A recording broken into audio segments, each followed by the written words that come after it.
After the publication of Noli Me Tangere, Rizal planned to visit important places in Europe, and Dr. Maximo Viola agreed to be his traveling companion. Rizal had received Pasiano's remittance of 1,000 pesos, which was forwarded by Juan Luna from Paris. Rizal immediately paid Viola the sum of 300 pesos, which later kindly loaned so that Noli could be printed. The tour begins. At the dawn of May 11, 1887, Rizal and Viola, along with two brown-skinned doctors on a roaming spree, left Berlin by train. Dresden. Rizal and Viola tarried for some time in Dresden. Their visit coincidence with the regional floral exposition. First meeting with Blumentritt. At 1:30 of May 13, 1887, Rizal went aboard a train with Viola at the railroad station of Litmeritz, Bohemia. Then Professor Blumentritt, who received their wire, was at the station. He was carrying a pencil sketch of Rizal, which the latter previously sent him so that he could identify his Filipino friend, which he warmly received, Rizal and Viola. The memories of Litmeritz. Rizal had beautiful memories of his visit to Litmeritz. He enjoyed the warm hospitality of the family of Blumentritt. The professor's wife, Rosa, who was a good cook and prepared special Austrian dishes which Rizal liked very much. And on May 16 at 9:45 a.m., Rizal and Viola left Litmeritz by train. After the visit in Litmeritz, Rizal and Viola visited the historic place of Prague. They carried letters of recommendation from Blumentritt to Dr. Wilcom, professor of natural history in the University of Prague. The good professor and his charming wife and daughters welcomed them and showed them the city's historic spots. Vienna. On May 20, Rizal and Viola arrived in the beautiful place of Vienna, the capital of Austria-Hungary, famous in song and story.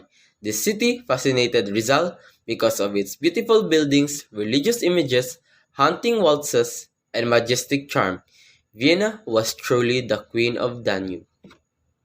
Danubian voyage to Linz. On the May 24th, Rizal and Viola left Vienna on a riverboat to see the beautiful sights of the Danube River. As they traveled along the famous river, Rizal observed keenly river the barges loaded with products, the flowers and plants growing along the river banks, the boats with families living on them, and the quaint villages on the riverside. From Linz to rainfall. The river voyage ended in Linz. They traveled overland to Salzburg and from there to Munich, where they sojourned for a short time to savor the famous Munich beer, reputed to be the best in Germany. Crossing the frontier to Switzerland. From rainfall, they crossed the frontier to Schaffhausen, Switzerland. They stayed in the city from June 2 to 3, 1887. They continued their tour to Basel, Bern and Lausanne. Geneva. After sightseeing in Lausanne, Rizal and Viola left on a little boat, crossing the foggy Leman Lake to Geneva. This Swiss city is one of the most beautiful cities in Europe, visited by world tourists every year. The people of Geneva were linguists, speaking French, German, and Italian. Rizal conversed with them in these three languages. Rizal Resent's exhibition of Igorots in 1887, Madrid Exposition. While Rizal, accompanied by Dr. Viola, was happily touring Europe, an exposition of the Philippines was held in Madrid, Spain. Upon reaching Geneva, he received sad news from his friends in Madrid of the deplorable conditions of the primitive Igorots who were exhibited in this exposition, some of whom died and whose scanty clothing, crude weapons were objects of mockery and laughter by the Spanish people and press.